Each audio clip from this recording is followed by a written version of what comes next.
Hey everyone! Welcome back to Line Shape Form.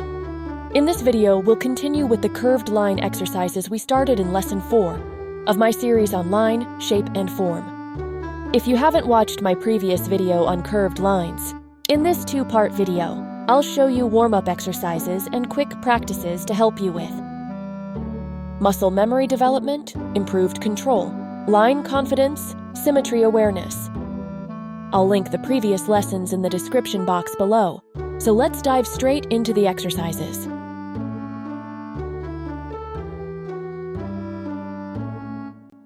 We'll kick off this video with the Connect the Dots exercise.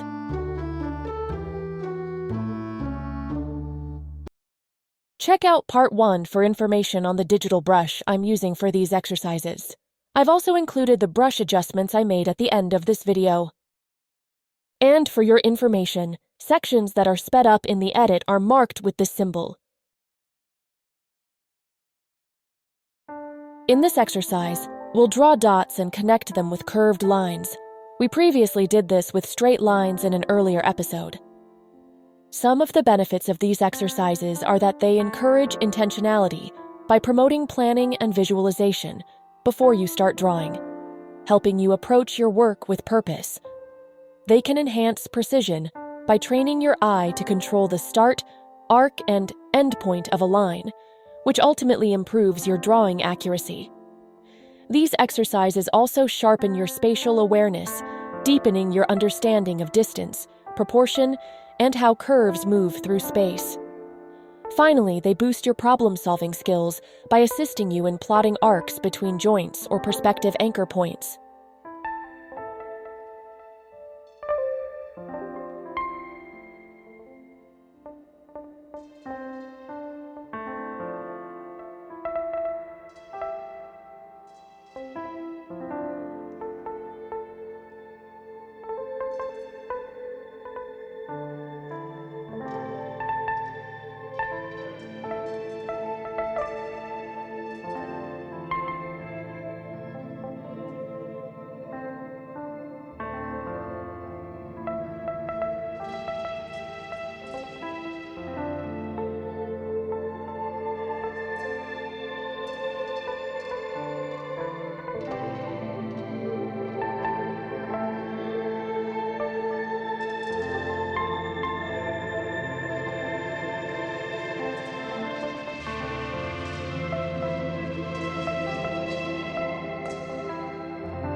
You can draw as many dots as you like, experimenting with different spacing.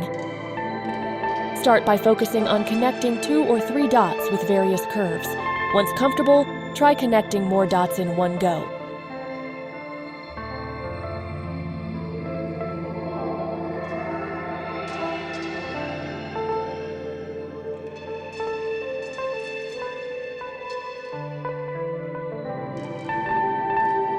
You can be deliberate with your dot placement as well, if you have a specific figure or curvature in mind that you want to practice.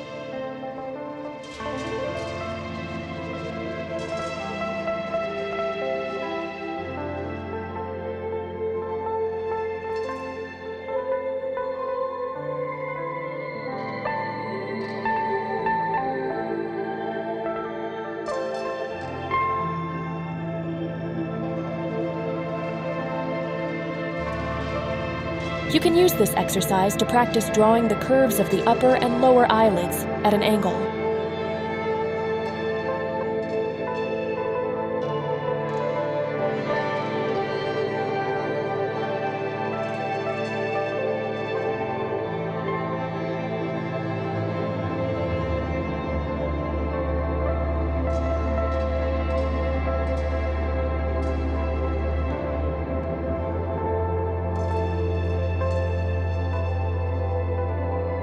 Next, try this practice. Start by drawing a multitude of random dots, then connect them all using curves. On your first attempt, plan the path of the curves ahead. Once comfortable, try connecting the dots without planning. As you draw each curve, consider your next move in real time.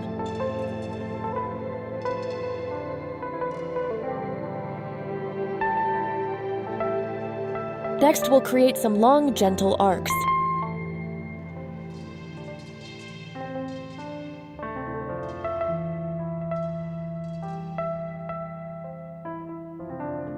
Now let's draw a long line with random twists and turns.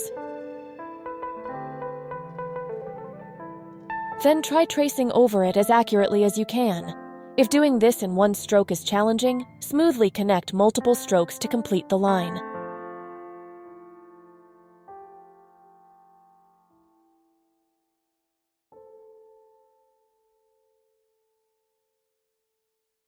Next, let's practice some tapered curves. We'll keep it simple for now, focusing on mild curves and lines that are uniform in width. Drawing tapered curves requires smooth, intentional movement. These curves add a natural rhythm and organic quality to your lines. You'll often find them used in hair, fabric, muscles, and gestures, anywhere a line needs to feel alive and flowing. Regular practice of tapered curves sharpens your hand-eye coordination and builds line confidence, making your strokes less shaky and more deliberate. Additionally, tapered curves help indicate where a surface is curving away from or toward the viewer, subtly adding a sense of 3D form.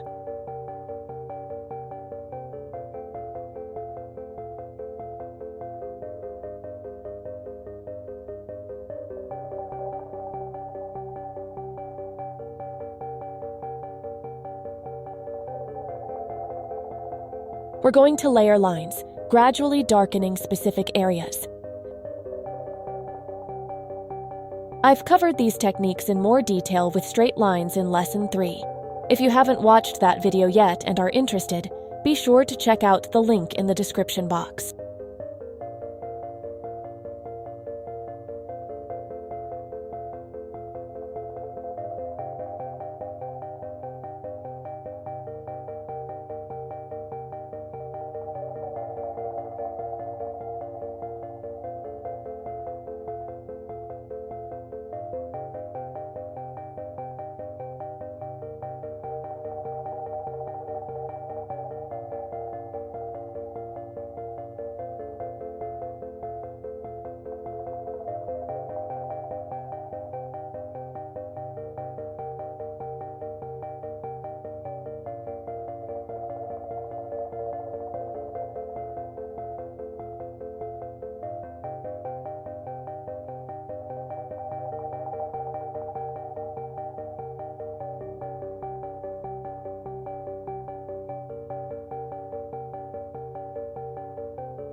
All right, let's move on to the next exercise.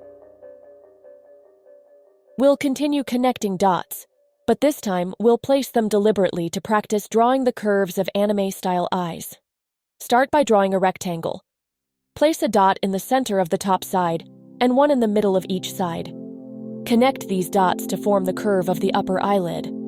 For the lower eyelid, draw intuitively without using dots. Continue experimenting by changing the placement of the dots to create various eye shapes. In my video about eye symmetry, I discussed different eye shapes and tilts. By adjusting the dot on the upper side of the rectangle, you change the highest point of the upper eyelid. Moving the side dots alters the position of the inner and outer corners of the eye, as well as the eye's tilt. Try out different combinations. This exercise not only aids in drawing different eye shapes, but also enhances your ability to draw eyes from various angles. By practicing these curves, you're training your muscle memory to replicate the specific ways eyelid curves change with different perspectives. You can practice drawing eyes with realistic proportions, or experiment with highly stylized, deformed eyes by adjusting the size and proportions of the rectangle. This flexibility allows you to explore a wide range of artistic styles and enhance your versatility in drawing. So, don't limit yourself to the style you're accustomed to. Challenge yourself to try new approaches and expand your artistic repertoire.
Let's draw some cartoon-style clouds.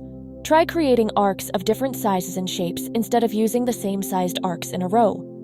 This will make your clouds look more interesting. Practice this several times until it feels natural, and you don't have to think too much about your next stroke. This has nothing to do with connecting dots, but it's more of a bonus arc exercise that we practiced in Lesson 4.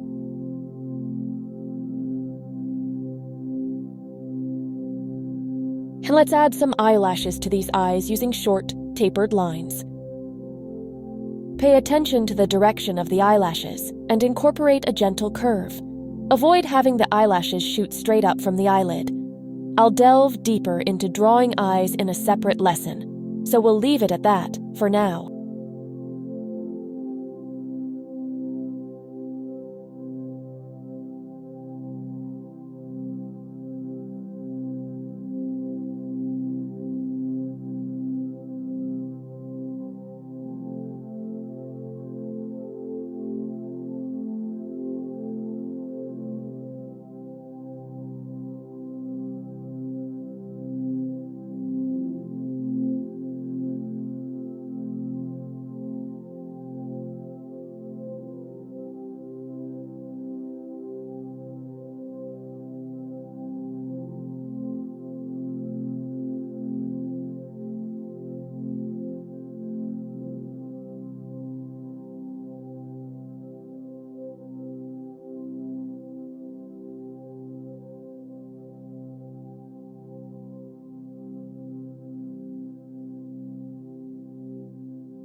Now let's move on to the final exercise, the ribbon exercise.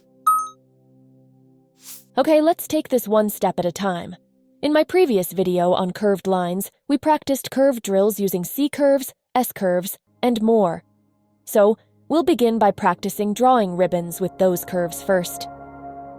We'll dive into three-dimensional forms later in the series. For now, even though we're touching on it, focus on mastering the curved lines. We'll practice this systematically first, then more intuitively. Drawing the C curve with minimal straight lines looks like this. To make it 3D, add width using parallel horizontal lines at each corner, shown in red.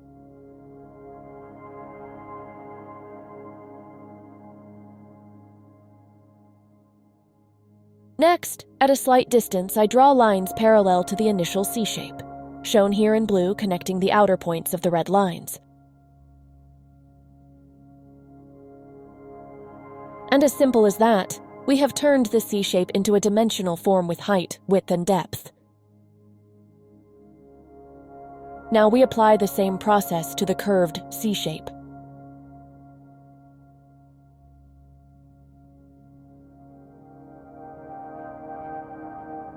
Draw dots at the end of each red line, ensuring the distance from the black outline remains consistent.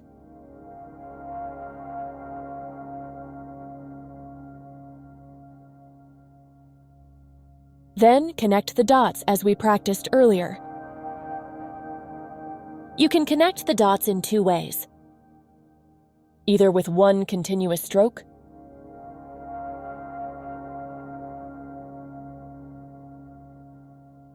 or with two or more shorter tapered strokes that connect seamlessly. We've practiced this in my previous videos, Lines Lesson 1 to 3, using straight lines. I recommend practicing both techniques so you can switch between them as needed. So, for our next C curve, we'll slightly increase the width towards the front curve.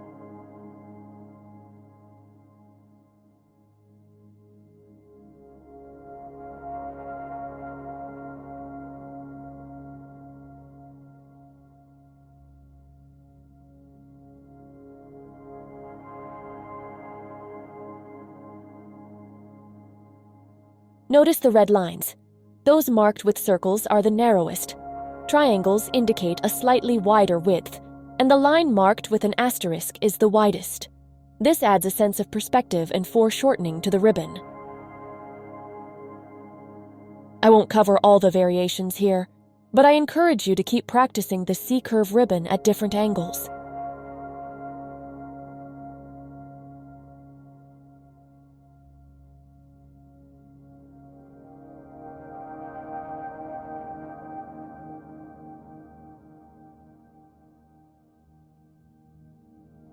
You could also envision this as a cylinder. Depending on the viewing angle, the major and minor axes of the top and bottom bases, or in other words, the width and height of the top and bottom ellipses, can vary. To add a sense of subtle and natural dimension to the ribbon, instead of drawing the top and bottom C curves identically, you can vary the degree of curvature between the two C curves. This variation adds a natural touch to the illustration. And I always recommend drawing, or at least envisioning and paying attention to the invisible parts of a shape or form. For example, if I were to draw section lines on the curved surface of a cylinder without understanding how the curve continues on the other side, I might end up drawing something like this.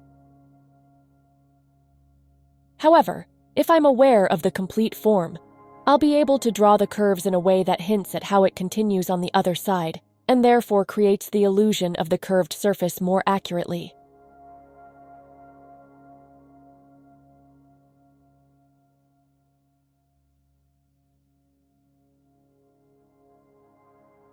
All right, let's practice with a few more angles of the C-curved ribbons.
In this version, you'll notice that the front end of the ribbon, which is facing us, is slightly narrower than the back part, indicating that the two ends of the ribbon have different widths.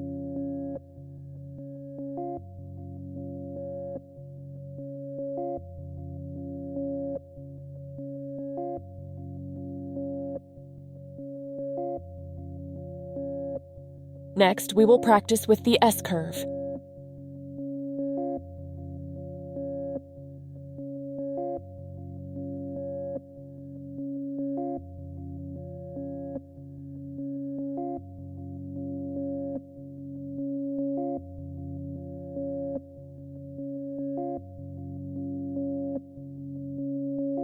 As demonstrated with the cylinder, try to maintain smooth curves where the ribbon changes direction, keeping the invisible part of the curve in mind.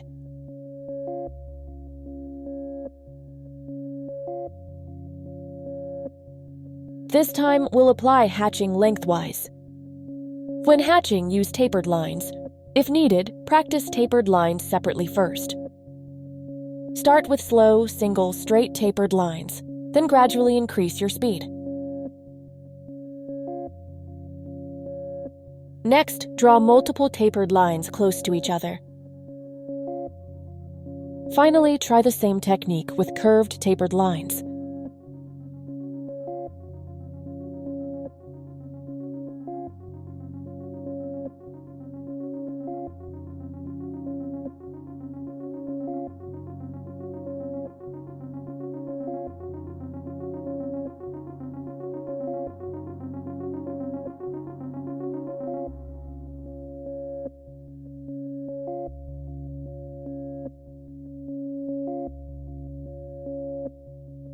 Alternatively, you could start by drawing two parallel S-curves. However, this approach presents a specific challenge, considering the perspective and the direction of the ribbon's curvature before even drawing the second curve. This becomes evident when you draw the lines connecting the two S-curves, which represent the ribbon's width. This still works, but in this example, the ribbon turns in this direction here, while simultaneously twisting slightly in this direction.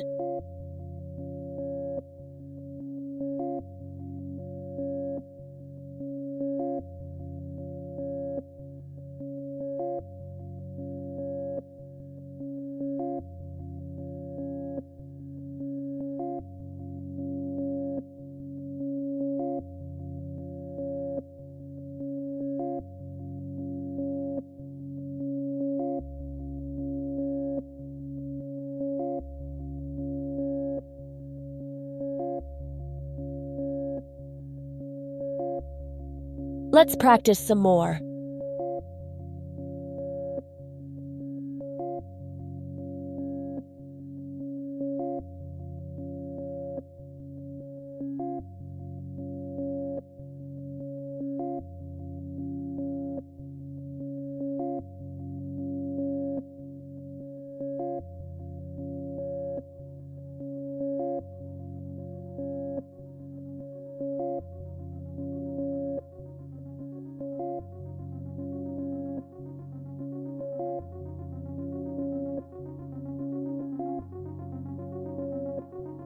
Sometimes, hatching curved surfaces with long, continuous curved lines might not look very appealing. In such cases, you can think of the surface as a series of smaller planes joined together, each positioned at a different angle according to the curve. This allows you to use shorter lines, hatching one section at a time.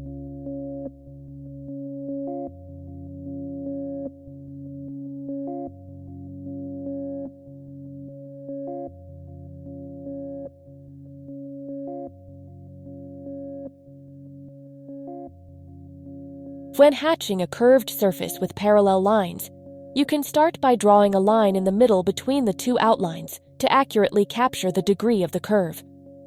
This can be helpful because the curve of the first outer edge might differ from that of the second outer edge.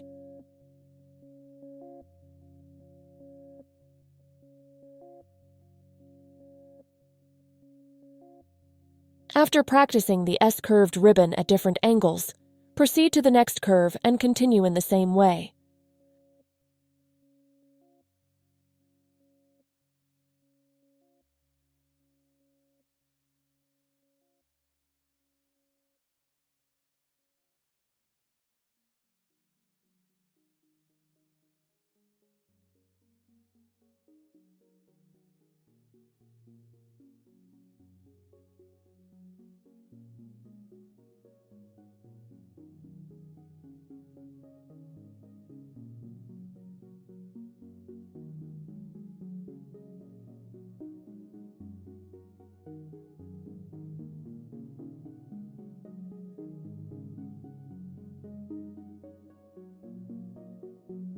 You can also darken certain hatched areas by layering additional lines.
If you want to take this one step further, you can try varying the ribbon's width, such as keeping it the same at both ends but wider in the middle.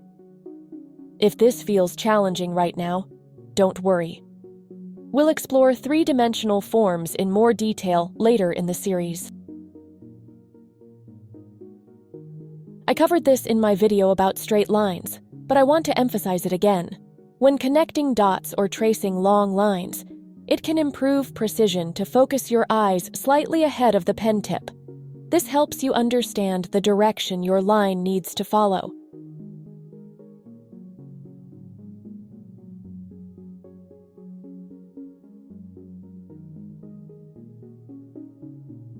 And again, also practice using connected tapered strokes along with layered lines.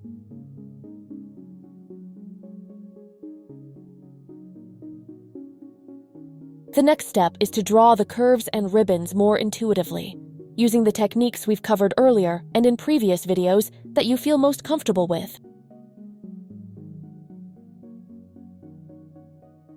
You don't always need to be calculated and systematic with your strokes.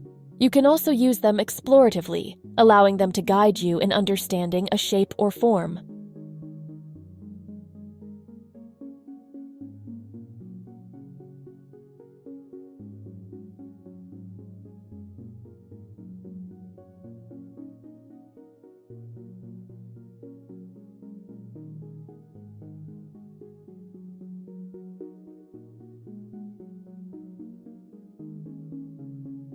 If a shape or form doesn't turn out as you like, feel free to use the eraser and make corrections.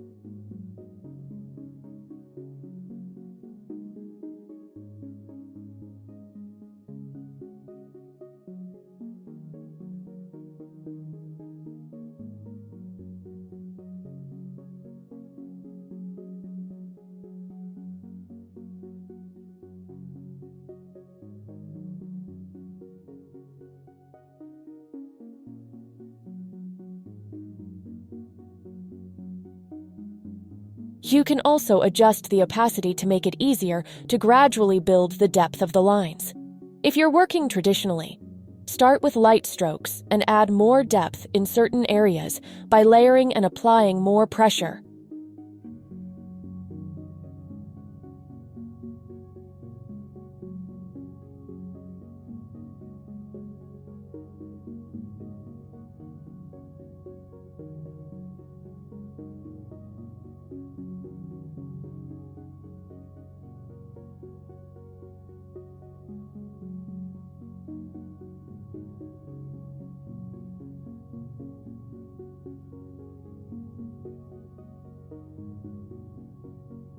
Also, feel free to hatch lengthwise, widthwise, or even combine both for added texture.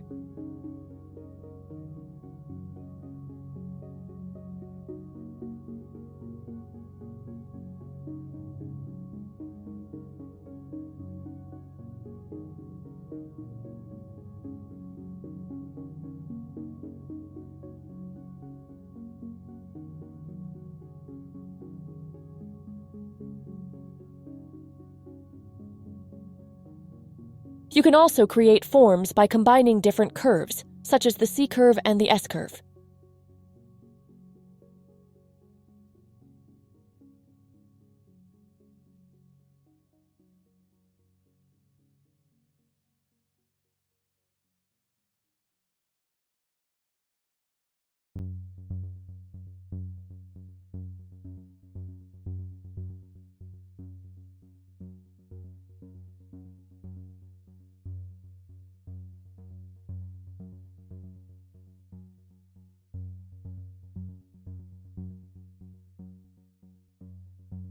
All right, let's continue by incorporating a variety of curves.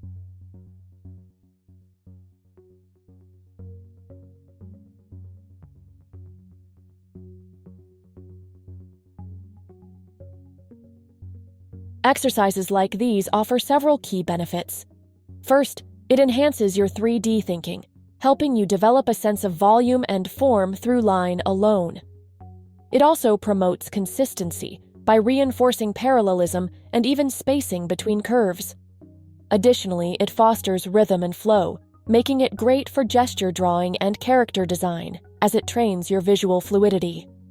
Finally, the skills you gain from drawing ribbons can be applied to various areas, including anatomy like torsos and spines, motion lines, clothing folds, and dynamic compositions.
This ribbon has an additional twist right here, so it might be a bit difficult to draw from imagination. If you want to practice other variations of ribbons besides the ones I have shown you, you can also start by using a real ribbon as a reference, or by looking up images online. Once you feel confident, try drawing them from imagination.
That's it for our exercises on curved lines.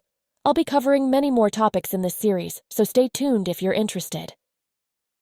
But before we wrap up, I'll share the adjustments I made to this particular brush setting after using it in this video.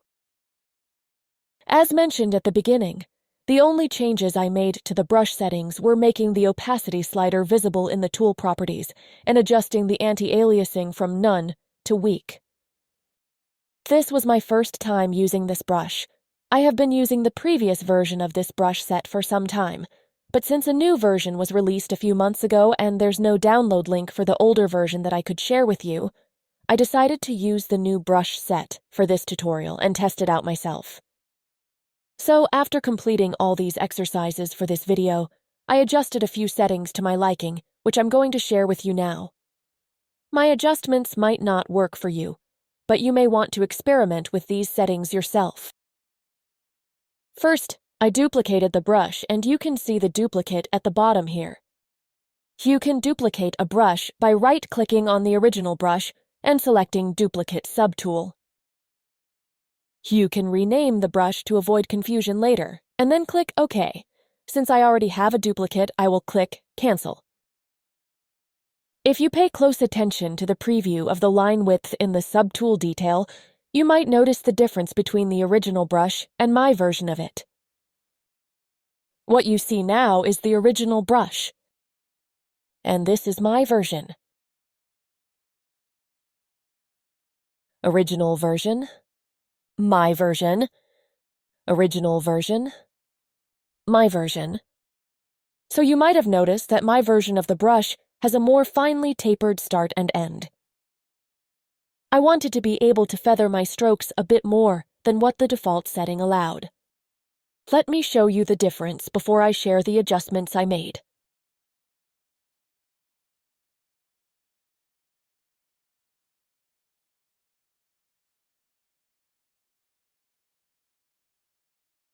This is the original brush.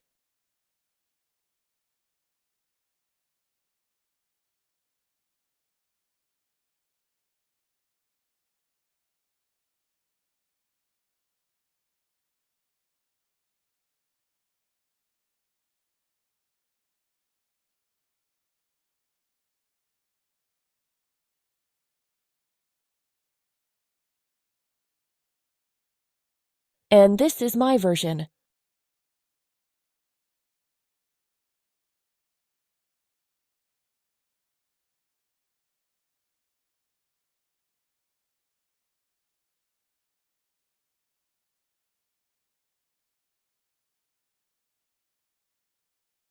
I'm not sure if you can see it, but the lines I drew with the second version have more feathering at the ends. That's what I usually prefer in my brushes.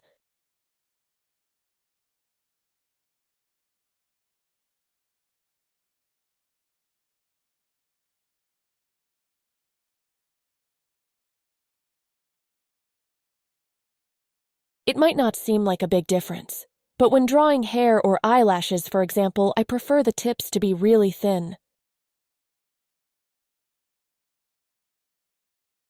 So let's take a look at what I've adjusted in the settings. This is the original brush, but with the anti-aliasing changed from none to weak. I've retained this change in the duplicated brush as well. When you go to correction, you'll see that both the stabilization and taper are set to 0. If you prefer, you can right-click on taper and switch from the indicator view to the slider view.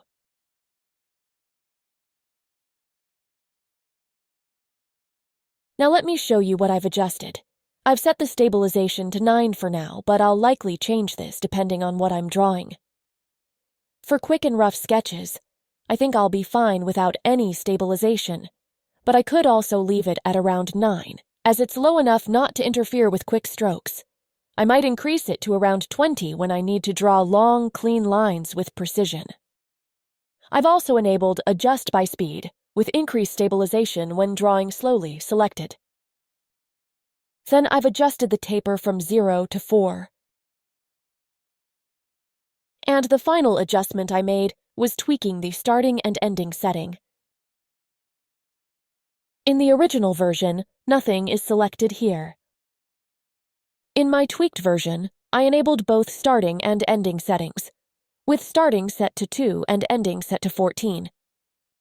I also enabled starting and ending by speed.